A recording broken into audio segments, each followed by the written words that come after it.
What's up, guys, and welcome back to another trading recap or trading review with me, Oscar.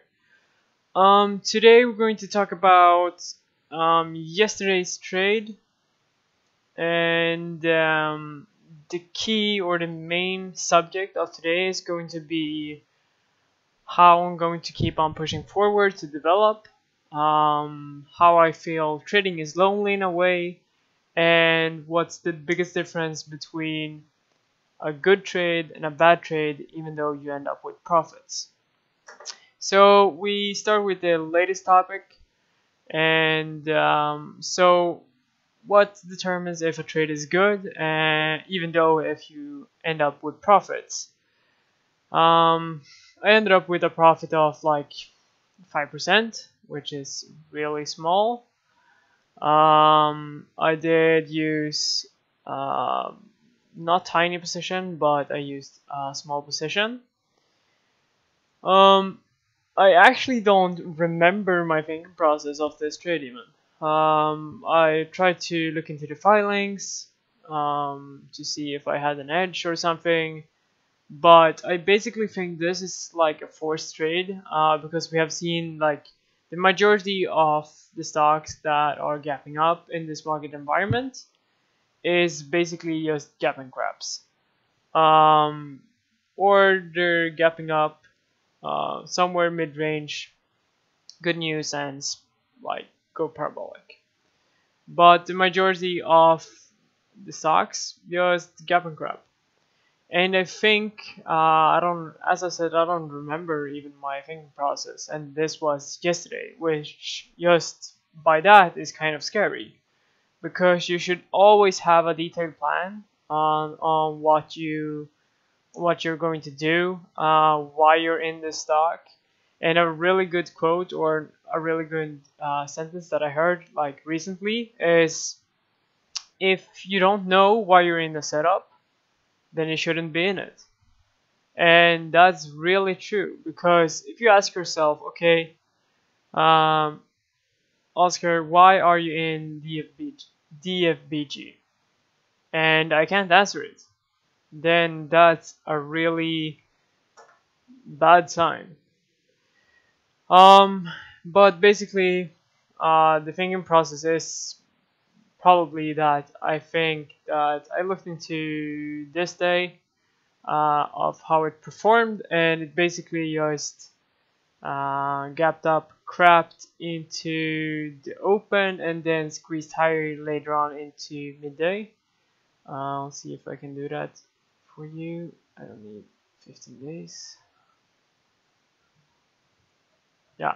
So basically, it diluted a bunch of shares even in pre-market, had this morning spike, and then just crapped. And I was looking for that, but we got a totally different setup with a strong gap up and a strong push into the market open, or even a somewhat of push, and then just a crap. So they're not totally like off because they both had this morning spike. As totally shows that they're kind of the same, but they're not equal enough for me to trade off its history. Sure, you should always be aware of its history and what it's capable of doing and not doing and how it behaves. But if it comes to a point when the charts are different, so different that you cannot like you for sure I couldn't, and this is probably what I did. I You cannot depend totally on the recent history. History repeats itself or not. History rhymes, but it certainly won't repeat itself to like the exact price points. You get very rare moments when that happens, but the majority of the time it doesn't happen. So basically, the FBG was a forced trade. I was looking into the last time it did this gap up and basically crapped, as I showed you just before. and I basically calculated, okay, what was the maximum percentage that it got down from its highs, and I figure out, okay, hey, there's probably 10% between um, from the level where we are as of right now and to the bottom. So that's why I took the trade, but this is not a trade I would recommend anyone to take, and I will never ever take it again because I don't have an edge. I have basically just looked into the previous history and say, it's basically just licking your finger, putting it up in the air, and to feel which way like the wind goes. It's basically, I think this is going to go down 10% more. Sure, there's some logic to it, like I have a thinking process, but it's just not enough. Just not enough.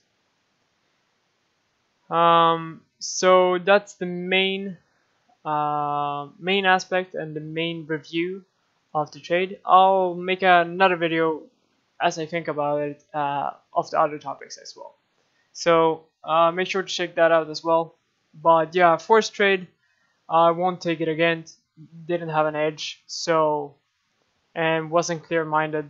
So just a basic mistake, but it's good to learn from your mistakes, and I'm really glad that I had at least some sense to take small positions.